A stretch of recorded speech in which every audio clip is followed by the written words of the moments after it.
Sarah Chen stood in the center of the great council chamber, her small human form dwarfed by the massive aliens around her. The chamber was built to impress visitors with its size and beauty. 12 different species sat in their special seats, each one higher than the humans. The message was clear. Humans were at the bottom. Chancellor Vex Tar of the Zilani hegemony looked down at Sarah with his 4 yellow eyes. His blue skin had dark patterns that showed he was annoyed. "Ambassador Chen," he said in his cold voice, "your species objects to the new productivity protocols. But why should we care what the janitors think?" The other council members made sounds of agreement. The crystal beings called archivists clicked and hummed as their leader spoke. Human economic output represents only 0.3% of galactic production. Your concerns are not logical. Sarah felt anger rise in her chest. But she kept her face calm. She had been Earth's ambassador for 5 years. In that time, she had watched other species treat humans like servants. They called humans the cleanup crew of the galaxy. They thought humans were only good for fixing broken things and doing dirty work. What they did not know was the truth. Humans did not just clean and fix things, they made everything work. Every time a Zilani mining ship broke down, human engineers fixed problems that Zilani minds could not understand. When trade ships from different species could not talk to each other, human programmers wrote the code to connect them. When ancient alien machines started failing after thousands of years, human technicians found ways to keep them running. The other species were smart, but they thought in straight lines. Humans thought around corners. They saw solutions where others saw only problems. "The new protocols will make some species into permanent workers," Sarah said. "This is wrong. All species should have equal rights." A tall, thin alien called Korthak waved one of his 6 arms. "Rights must be earned. Some species are natural leaders. Others are natural workers. This is the way of the galaxy." Sarah looked around the chamber. She saw beings who had ruled space for thousands of years. They were proud of their ancient wisdom and powerful technology. They believed they were better than younger species like humans. But Sarah knew something they did not. For the past month, she had been talking with human leaders across the galaxy. They had been making secret plans. Every human engineer, every human programmer, every human problem solver was ready. "We came to this council 50 years ago," Sarah said. "We wanted to work together. We wanted to learn from you and share what we could give. But you see us only as servants." Chancellor Vex Tar made a harsh laughing sound. "Because that is what you are. You fix our machines and clean our stations. Without us, you would still be trapped on your little planet." "Perhaps," Sarah said. She reached into her pocket and pulled out a small device. "But let me ask you something. When was the last time you fixed your own machines?" The question seemed to confuse the aliens. The crystal archivist spoke first. "We have human technicians for such tasks. We focus on important matters. And when did you last manage your own trade routes?" The Korthak delegate looked annoyed. "Human coordinators handle logistics. We make policy decisions." Sarah smiled, but it was not a happy smile. "And your power plants? Your communication networks? Your transportation systems?" The chamber became quiet. For the first time, the alien leaders looked uncertain. "You are trying to make a point," Chancellor Vex Tar said. "Speak plainly." Sarah held up the device. It was small and silver, no bigger than her hand. "This is a quantum beacon. Every human in the galaxy carries one. When I press this button, it will send a message to all of them." She looked around the chamber one more time. "The message is simple. Come home." "You are bluffing," the archivist said. "Humans would not abandon their positions. They have families to feed." "You are right," Sarah said. "We do have families. And we want them to live in a galaxy where they are respected, not treated like tools." She pressed the button. The device made no sound, but Sarah felt a small vibration in her hand. Across the galaxy, on mining ships and space stations, in power plants and communication centers, humans felt their own devices vibrate. They read the message that appeared: "Time to come home." "The Galactic Prosperity Council has ruled space for 3,000 years, Sarah continued. "You have kept peace and order. But you have also kept other species down. You think some beings are born to rule, and others are born to serve." She put the device back in her pocket. "Humans do not believe this. We believe every species has something valuable to offer. Since you cannot see our value, we will find others who can." The aliens looked at each other with worry now. Chancellor Vextar stood up from his high seat. "You cannot just leave. You have contracts. You have duties." "Our contracts say we can leave if we give 30 days notice," Sarah replied. "We are giving you that notice now. In 1 month, every human will be gone from council space." "This is foolish," the Korthak delegate said. Sarah began walking toward the chamber's exit. "We will build something new. Something better. Something where all species are equals." She stopped at the door and turned back. "You called us janitors. You were wrong. We are not your janitors.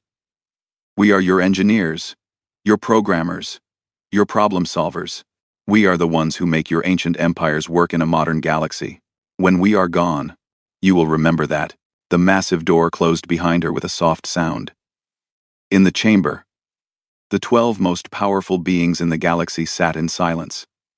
None of them understood what Sarah meant. None of them realized that in 72 hours, their empires would begin to fall apart. They would learn soon enough. On her ship, Sarah sent a message to Earth.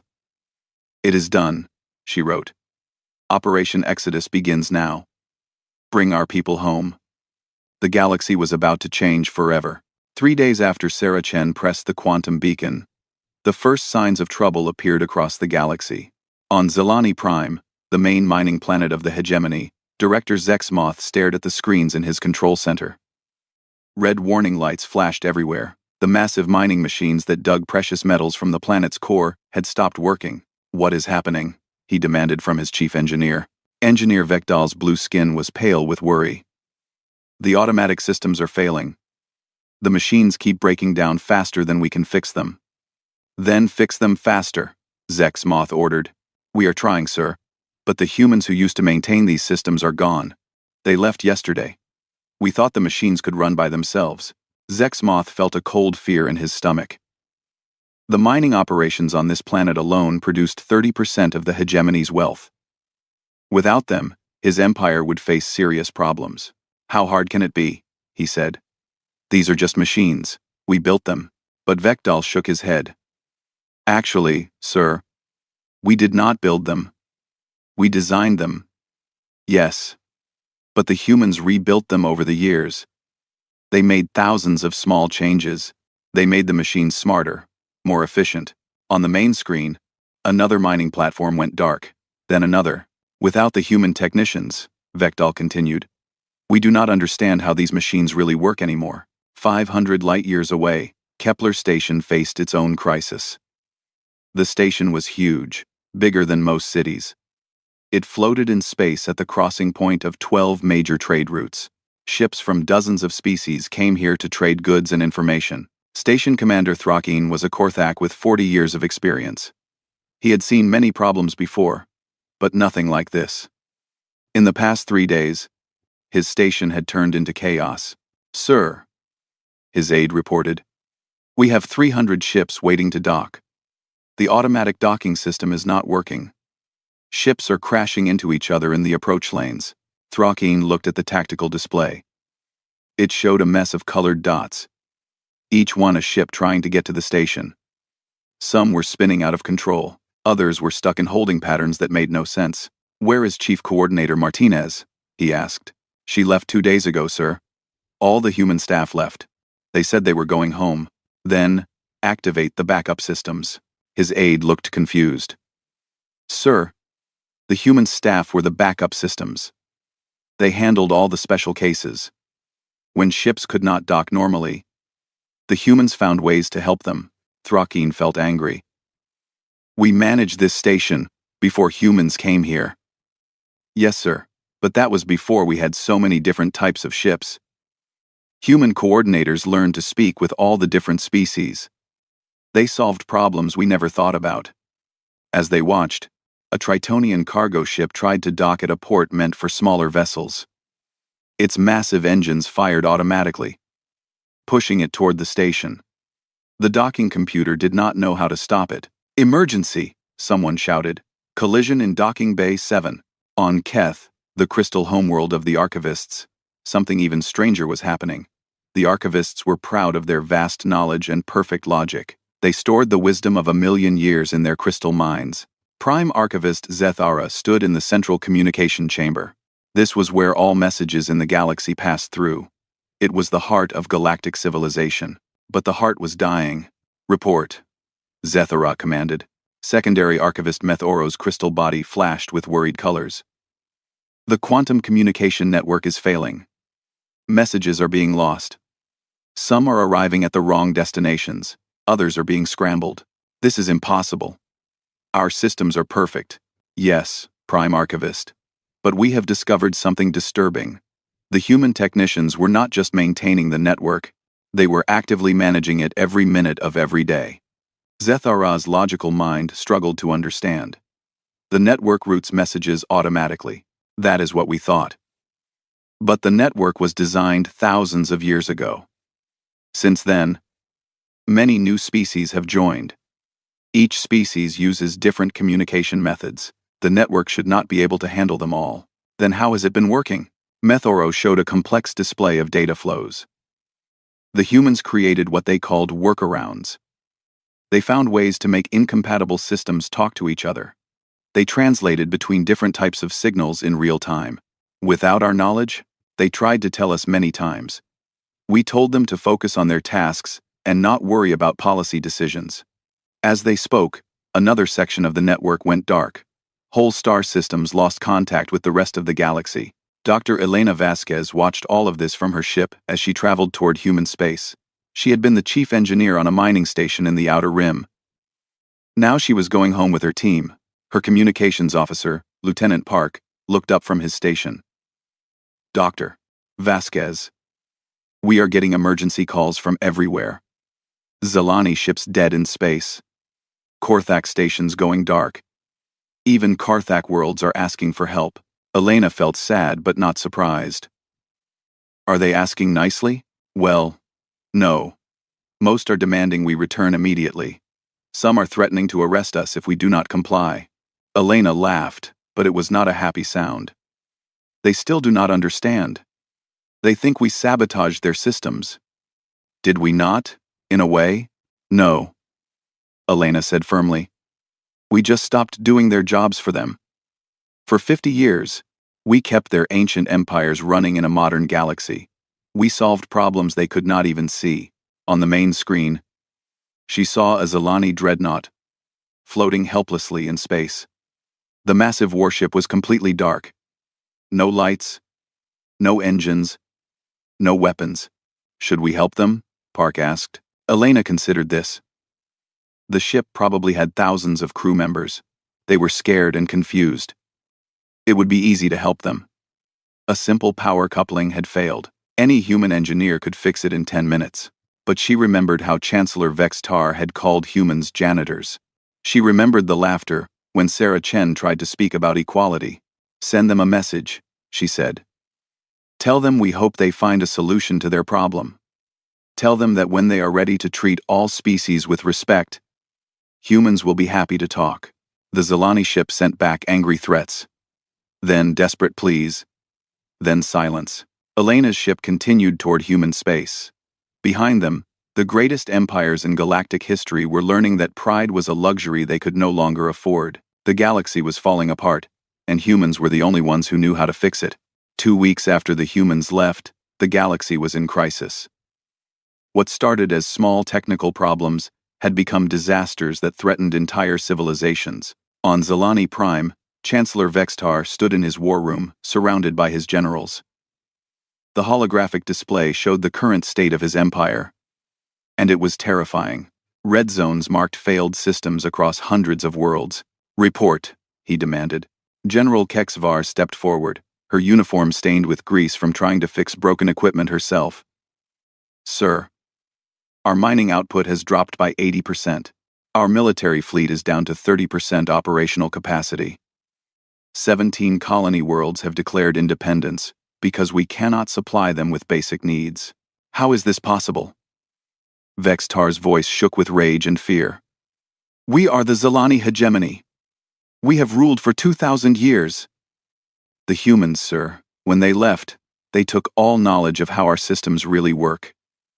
We thought we were in charge, but they were the ones keeping everything running. Another general spoke up. Sir, the miners' union on Zelani Beta has started a revolt. They say if we cannot provide working equipment, they will not work at all. Vextar felt his world crumbling around him. Just 2 weeks ago, he had mocked the humans. He had called them janitors and laughed at their concerns. Now, his empire was falling apart. What do our engineers say? General Kexvar looked uncomfortable. They say the human modifications to our systems are too complex to understand quickly. It would take years to figure out how everything works. Maybe decades. Far across the galaxy, the Tritonian Confederacy faced similar problems. Their society was built on perfect order and careful planning. Every citizen had a role. Every resource was tracked. Every decision followed ancient rules. But now their perfect system was chaos. Prime Administrator Felthos stood in the central planning chamber, watching displays that showed supply lines across Tritonian space. The neat, organized patterns he expected to see had become a nightmare of random colors and broken connections. Administrator, his aide reported, food shipments to our core worlds are 3 weeks late. The colonies are receiving industrial equipment instead of medical supplies. Transport ships are arriving at the wrong planets. How? Felthos asked. Our logistics computers are the most advanced in the galaxy. Yes, sir. But we have discovered that the computers were only part of the system. Human coordinators made thousands of decisions every day. They handled special cases and solved problems the computers could not understand. Felthos looked at a specific display. It showed the food distribution network for New Tritonia, home to 50 million citizens. The display was completely red, meaning no food deliveries for the past week. What kinds of decisions? His aide brought up examples on a smaller screen. When a transport ship breaks down, which backup ship should replace it? When 2 colonies need the same medical supplies but there is only enough for one, who gets them first? When a space storm blocks a shipping route, what is the best alternate path? Felthos realized the scope of the problem. The computers cannot make these choices? They can, sir, but they make choices based on rigid rules. The humans made choices based on understanding people and situations. They found creative solutions that satisfied everyone. As they spoke, another food transport ship arrived at the wrong destination. Its cargo of fresh vegetables would spoil before it could be redirected. But the worst situation was happening in the Karthok Empire, the oldest civilization in the galaxy. For 50,000 years, they had been proud of their ancient wisdom and perfect technology. Elder Vex's Fen floated in the council chamber of the homeworld, his energy form flickering with distress. Around him, other elders showed similar signs of panic. The life support systems are failing, announced Elder Morthan. All across our home system, atmospheric processors, gravity generators, even the stellar regulators that keep our sun stable. But these are our ancestral technologies, Vexfen said. They have worked for millennia. Yes. But we have learned something terrible. Human technicians have been secretly upgrading these systems for decades. They were preventing failures that would have killed us all. The revelation shocked the assembled elders.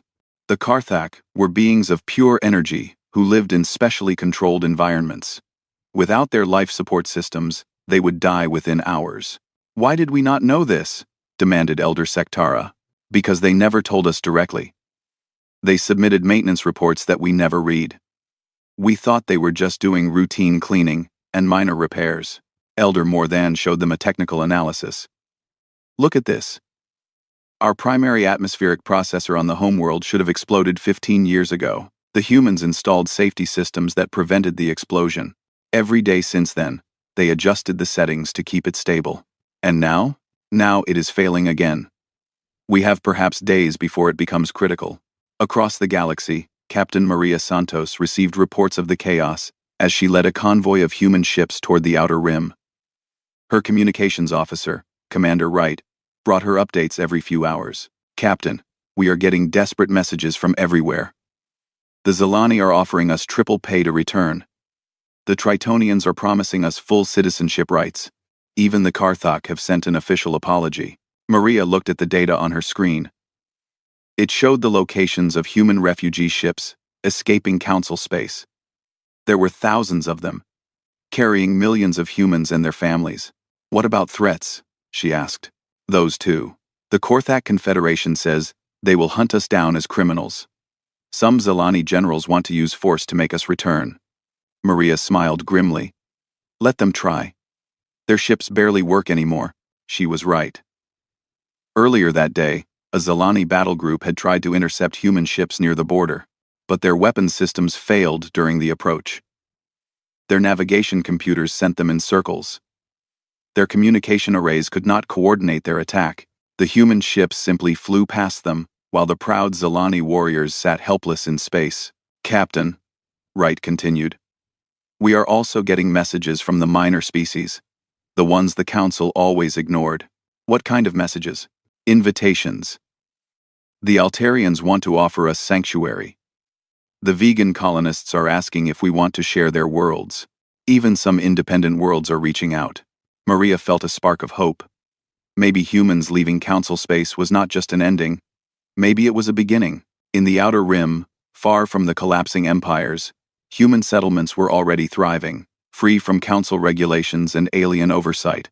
Human engineers worked with species that the great empires had dismissed as unimportant. On Haven Colony, Dr. James Chen worked with Altarian scientists to design new farming systems. The Altarians were plant-like beings that the Council considered primitive, but they understood agriculture in ways that amazed human botanists. Your people create, Dr. Chen told his Altarian colleague, Bloom of Morning. You do not just use what already exists. You make it better. This is why we asked you to stay.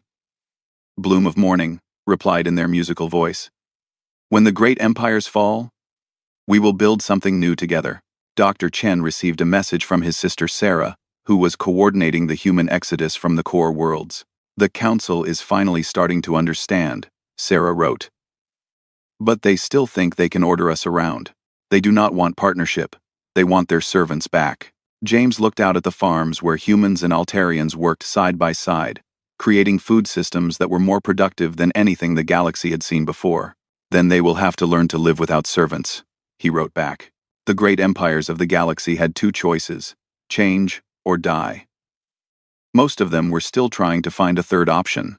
2 months after the humans left, the Galactic Prosperity Council held its first emergency meeting since the crisis began. The Great Chamber looked very different now. Several seats were empty. Some empires no longer existed. Chancellor Vextar looked terrible. His blue skin was pale, and his eyes were tired. The Zelani hegemony was barely holding together. Half his worlds had declared independence. His once mighty fleet was mostly broken ships floating in space. We must face the truth, said Prime Archivist Zethara. For the first time in recorded history, the crystal being showed emotion. Her light flickered with what could only be fear. Our analysis is complete. Human involvement in our infrastructure was far more extensive than we ever imagined. She projected data into the center of the chamber. The display showed the galaxy's infrastructure like a vast web. Everywhere, tiny symbols marked human contributions. There were millions of them. They were not just maintenance workers, she continued. They were the adaptive intelligence that made our different technologies work together. Without them, our systems are incompatible. Admiral Thrakeen of the Korthak spoke next. His 6 arms gestured weakly. The proud military leader looked defeated. My confederation has lost 40% of its territory. Our supply lines are chaos. Our communication networks only work part-time. What are you saying? Asked Elder Morthan of the Karthok. His energy form was dimmer than before. The life support failures on his homeworld had forced his people to use emergency power. I am saying we were wrong, Thrakeen replied. Completely wrong. We thought humans were primitive because they were young. We thought they were servants because they fixed things for us, but they were not our servants. They were our partners, and we treated them like slaves. Chancellor Vextar slammed his fist on his chair's armrest. Enough self-blame. The question is, what do we do now? We contact Earth, suggested Elder Morthan. We apologize and ask them to return. We tried that, Zethara said. They will not speak with us. Human defense fleets turn away our ambassadors. They have gone back to their old isolation protocols. Then we force them, Vextar said. We still have some military power. The other council members stared at him in silence. With what ships? Thrakeen asked quietly. Half my fleet cannot even start their engines. The other half cannot navigate properly. Last week, a battle group of mine got lost trying to reach the Sol system. They are still wandering in space. 3 days later, Admiral Kexvar led a desperate mission to capture a human engineering station in the border territories. She commanded 5 Zelani destroyers, the only ships in her fleet that still worked properly. The human station, called Workshop Alpha, looked small and defenseless. It had no visible weapons. Just a few supply ships docked to it. Kexvar thought this would be easy. Attention human station, she broadcast. By order of the Zelani hegemony, you will surrender immediately. We require your technical expertise. The reply came from a calm human voice. Admiral Kexvar, this is Commander Torres. We cannot help you. You will help us, or we will take your station by force. Please reconsider, Admiral. You do not understand what you are doing. Kexvar was angry and desperate. Her people were starving because the mining equipment would not work. Her government was collapsing. She needed human engineers to fix everything. Fire warning shots, she ordered. Her ships launched quantum torpedoes at the space around the station. But something impossible happened. The torpedoes simply passed through empty space, where the station should have been. What happened? Kexvar demanded. The torpedoes went right through the station, her weapons officer reported. Like it was not there. Commander Torres's voice came again. Admiral, your weapons are calibrated for static targets. Our station uses adaptive shielding that shifts its phase in real time. The algorithms that control it are beyond your current understanding. Kexvar felt a chill. You are saying we cannot hurt you? I am saying that trying to force us to help you will not work. We designed these defenses specifically for situations like this. The Admiral realized how helpless she was. Her advanced warships could not even touch a small human station. Without human technicians to maintain her weapon systems, she was nearly powerless. Please, she said, and her voice broke.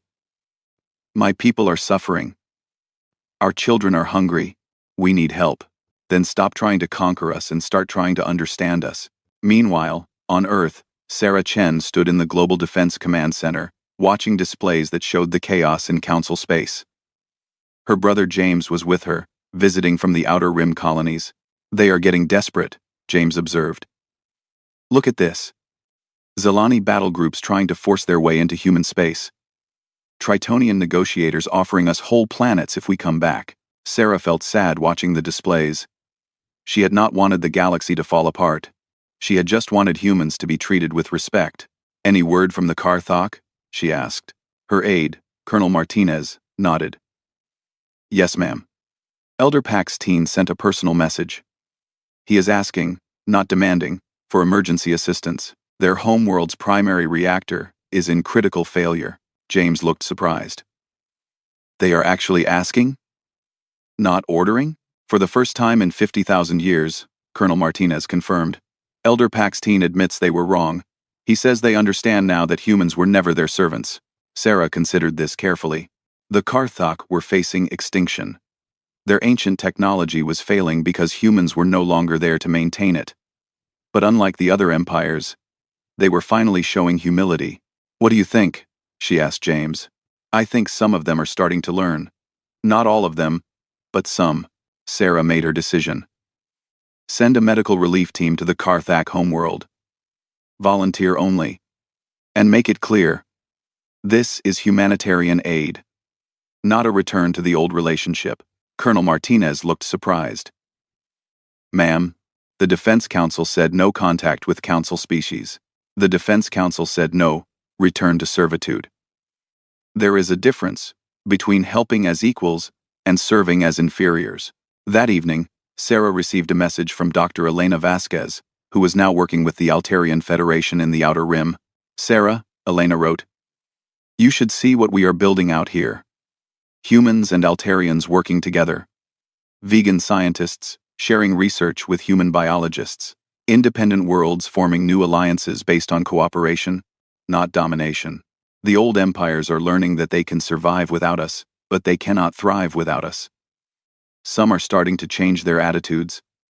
Others are still trying to force us back. Sarah looked out at the stars from her office window. Somewhere out there, the galaxy was learning hard lessons about respect and partnership. The humans had not left to punish anyone. They had left to find something better. And slowly, carefully, they were building it. 6 months after humans left the Galactic Prosperity Council, Sarah Chen stood in a very different chamber. The new meeting hall was circular, with no high seats or low seats. Every species sat at the same level. The message was clear. All were equal here. This was the first meeting of the Galactic Cooperative Council. Only 8 of the original 12 empires had survived. The others had collapsed completely, their territories now governed by their former colonies and subject species. Sarah looked around the circle. Many faces were familiar, but they looked different now. Humbler, more careful. The crisis had taught them hard lessons about pride and respect. Elder Pax Teen of the Karthak spoke first. His energy form was brighter than it had been during the crisis. The human emergency team had saved his homeworld, and his people had not forgotten. "I speak for the Karthak people," he said. "We thank the humans for the aid that saved our civilization. This aid came with no demands, no conditions. It came because humans saw beings in need and chose to help." He paused, and his form flickered with what might have been shame. "For 50,000 years, we believed we were superior because we were ancient. We thought wisdom came only with age. We were wrong. Wisdom comes from understanding others, and humans understood us better than we understood ourselves." Chancellor Kextar stood next. She was young for a Zalani, the daughter of the old Chancellor Vextar who had fallen from power during the crisis. Her blue skin bore scars from working in the mines when the machines failed. "My father called humans janitors," she said. "He thought this was an insult. But janitors are the people who keep things clean and working. Janitors are essential. My father learned this too late." She looked directly at Sarah. "The Zalani hegemony is gone. In its place, we have the Zalani Federation. We have learned to value all work, not just the work that seems important. We have learned that every being has something to contribute." Admiral Thruckeen spoke for the Korthak Confederation. The proud military leader looked tired but wiser. "My people spent 2,000 years believing that strength meant control. We thought leadership meant giving orders and having others obey." He gestured around the circular chamber. "Humans showed us a different kind of strength. The strength to walk away from disrespect. The strength to build something new rather than fix something broken. The Korthak military serves the people now, not the other way around." Sarah listened to each speaker with mixed emotions. She felt glad that they were learning, but sad that it had taken a crisis to teach them. How many beings had suffered because of the old system? How much potential had been wasted? Prime Archivist Methoro spoke for the crystal beings of Keth. "We archivists stored the wisdom of 1,000,000 years. But we forgot the most important lesson.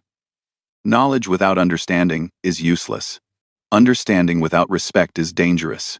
Humans taught us that the newest idea might be better than the oldest tradition. That young species might see solutions that ancient species cannot." When all the surviving empires had spoken, Sarah stood to address the council. 6 months ago, humans left because we were not respected. Today, we return because we believe respect is possible. She looked around the circle. "But this is not the old council with new rules. This is something completely different." She gestured to the other seats in the chamber. "Look who joins us today. The Altarian Federation, the Vegan Science Collective, the Independent Worlds Alliance. These are the species that the old council ignored or dismissed. Indeed, the chamber held twice as many delegates as before. Species that had been considered too small, too primitive, or too different, now sat as equals with the old empires." Bloom of Morning, the Altarian representative, spoke in their musical voice. "The old council ruled through fear and hierarchy. This council will govern through cooperation and mutual benefit." Dr. Elena Vasquez, now representing the Independent Worlds, added, "Every species brings unique strengths. Humans solve problems creatively, Altarians understand biological systems deeply. Vegans master energy manipulation. Korthak are natural organizers when not focused on dominance. Together, we can build something no single species could achieve alone. Sarah smiled as she heard these words. This was what humans had always wanted. Not to rule, but to contribute as equals. The new council's first act was to write its founding charter. The main principle was simple. No species stands alone, and no contribution is too small to be valued. As the meeting ended, Sarah walked to the observation deck of the station where the council met. She was joined by her brother James, who had come to represent the Human Colonial Alliance. "Do you think it will work?" he asked. Sarah watched ships from dozens of different species docking at the station. Humans worked alongside aliens as equals, solving problems together instead of taking orders. "Look at New Harmony," she said, pointing to a nearby space station. Through the viewports, they could see humans and aliens working side by side on research projects. Dr. Elena teaches Zelani engineers how to think creatively. Young Korthak officers learn cooperation from human commanders. Altarian botanists share plant wisdom with human farmers. The galaxy that is emerging is smaller than what came before, Sarah continued. Some of the old empires are gone forever. But what we are building is stronger, because it is based on respect, not fear, James nodded. The Outer Rim colonies are thriving. Species that were ignored for thousands of years are finally free to grow and contribute. A message appeared on Sarah's personal communicator. It was from Captain Maria Santos, who now commanded a joint human-alien exploration fleet. "Sarah," the message read, "we found something amazing in the Andromeda Reach, a species called the Builders. They have been alone for millennia, creating incredible technology, but having no one to share it with. They want to join our alliance." Sarah smiled. The galaxy was full of beings who had been waiting for a chance to contribute. The old council had kept them isolated and ignored. The new alliance welcomed everyone. "There is something else," James said. Elder Paxtine made a formal proposal. "The Karthak want to share their ancient knowledge freely. All of it. No restrictions, no hierarchies. They say knowledge belongs to everyone." Sarah felt a warmth in her chest. This was more progress than she had dared hope for. Species that had hoarded their wisdom for millennia were finally ready to share. As she watched the busy activity around the station, Sarah thought about her final log entry, which she would write tonight. "We did not quit the council to prove we were superior. We quit because we knew we were valuable, and we refused to be treated as less than equals." Sometimes the greatest victory is not conquering others, but simply insisting on dignity. The galaxy we are building together will be smaller than the old empires, but it will be better. It will be a place where every species can contribute their gifts freely, where ancient wisdom works alongside new ideas, where no one stands above others simply because of age or power. We learned that walking away from disrespect was not the end of cooperation. It was the beginning of real partnership. The stars shined brightly outside the station, and each one represented new possibilities for the galaxy that humans and their allies were building together.